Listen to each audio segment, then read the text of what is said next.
Hello ladies and gents, family and friends, welcome back to another video. This is your friend Dr. Oduro. Today, once again, I have Dr. Echi here. Welcome Dr. Echi. Thank you. Today we will be talking about the role of pharmacists, what pharmacists do. Dr. Echi, so what are some of the roles of pharmacists? You might not know everything, but what are some of the roles of pharmacists? Yeah, so the pharmacists in America, we remember we have a doctorate degree in pharmacy. So we work in collaboration with doctors in prescribing medications, and we make sure those medications are taken right, so we counsel patients. Pharmacists work in various industries. We do vaccines. Pharmacists do work in research, academia. I was telling somebody, in the CDC, the Food and Drug Administration, the FDA, you also have pharmacists that work in those areas. And yes, so we actually do a lot behind the scene. So some people think pharmacists, especially they equate every pharmacy to be like community pharmacists, right? That all they do is count pills. But there's a lot of process that happens behind the scene. Before you get your medication in that little vial, there are steps that, in the absence of a pharmacist, those medications can be deadly. So what are some of the steps? So a clear example, you have, let's say a prescriber, either a doctor or a nurse practitioner or a dentist, once they send a prescription in, the pharmacist is supposed to make sure, yes, that medication is correct. Like looking at the patient's age, looking at the patient's, because some of these medications, we have to look at other factors like what the kidneys, the livers are working, what they're doing. So we say, okay, is it the right dose, right? And then we are medication experts. Like every medication or most medications, you already know what to expect, what they're being used for. So you take that script, look at, okay, is this the right medication? You say yes. And then you have to put it in the system and run it through a program to see if there are any drug interactions, because maybe this patient also has other medications that they're taking, and then those medications can interact with each other. It is you, the pharmacist, to pick out that. The doctor sometimes will not even have an idea. There have been instances where I've stopped medications from being dispensed because, one, maybe the patient is already on a similar medication. They call that duplicate therapy. A patient will go to a cardiologist and then they will write a medication, right? And then that same patient has an appointment with a nephrologist and goes, the nephrologist has no idea that this patient is already taking this medication. It's the same class, it might be a different name, and then prescribe something similar. So it comes to us, we say, oh, this patient is already taking something similar. We cannot fill this. Then we have to go back to the doctor and say, hey, what options do you have? Yes, so they type those prescriptions in, and then you have to make sure the right drug gets into that bottle. Even though we have pharmacy technicians that do that, but you as a pharmacist, you are the final controller. You have to make sure that right drug gets into that medication vial.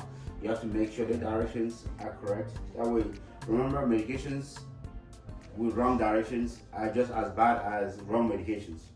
You see what I mean? So, yeah, we work to fine-tune some of those stuff.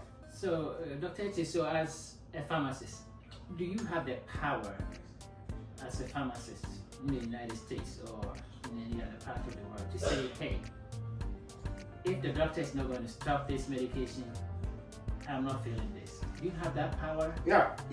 In America a pharmacist and a doctor is 50-50. You are 50% liable if something happens to the patient. The doctor is 50% liable if something happens to the patient. So for instance, if somebody writes, like for instance, if the doctor writes a prescription, either a drug that the patient is allergic to, right?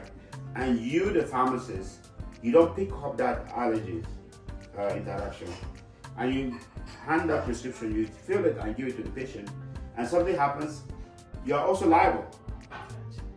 And then again, it's the same, like if the medication you feel like is not the best option, you also have the right to say you cannot fill this. Because we are drug experts. Doctors are not drug experts. You see what I mean? So they have an idea on what drugs to use. But the people that actually know what drugs are used for what are pharmacists. Because remember, we went to school for too long to be able to know some of this stuff. Yes. Okay, thank you. So Dr. Eti is talking to us about corresponding responsibility with the pharmacists when it comes to pharmacists and their prescribers, or the doctors, PAs, nurse practitioners. Yes. So coming back to the topic on what are the roles of pharmacists, you said community pharmacy, oncology, nuclear pharmacy, people work in the industry like Pfizer and vaccines, manufacturing and stuff. Manufacturing, and we also administer vaccines as well. Yeah. Okay. And so you administer vaccines? I do, and I'm a proponent of vaccines because I know vaccines work. You know, there are diseases that are very preventable when you take the vaccines. And a clear example is like every year that we do the flu shot, right? And I tell my patients, I said the flu is a virus that can be stopped or the effect can be reduced if you take the vaccine.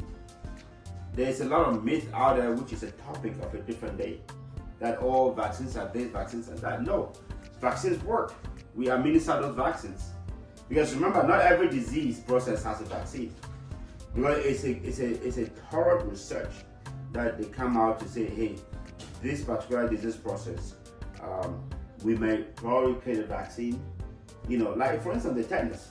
You know, the tetanus vaccine. And you and I will know how deadly the tetanus is if you don't take the vaccine.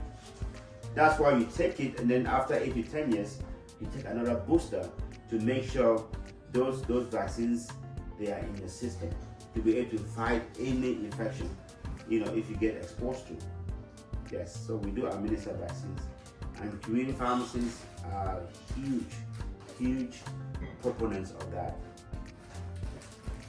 So thank you, Dr. Echi. And then you said you talked to us about the importance of vaccines, how important they are, and that it works with a lot of research backing it, and the reason we should be taking our vaccines. You give an example of Tdap, tetanus diphtheria pertussis, which is very important, which can lead to whooping cough. And tetanus, you know, can affect even the laryngeal. Yes, it's very dangerous. It's very dangerous. So viewers out there, let's take pharmacists seriously and other health care practitioners also seriously. Whenever they make any recommendations, we can also double check with our providers as well and take it into good faith. Yes. Because pharmacists are well trained, and so are your other healthcare professionals. So Dr. Echi, anything to wrap up on what pharmacists do? Yeah, so you know, in America or some states, there are 50 states, right? Some states, some pharmacists can prescribe medications. Other states, you need to have a collaborative agreement with other practitioners like doctors or NPs to be able to prescribe. But again, pharmacists are there. They are the most easily accessible healthcare practitioners that you can have. Because if you drive to CVS or to Walgreens, you can just talk to a pharmacist. So use them as a resource, right? If you have any questions with your medications, if you need any help, if you have any issues like having side effects, talk to them. They are there for you. Thank you. Thank you so much. Thank you, viewers out there. It's been great having you today as well. Thank you, Dr. Echi. Thank you. Appreciate your time. Thank you. Until then, stay positive, stay inventive, and stay effective. Thank you for your time. Have a great day.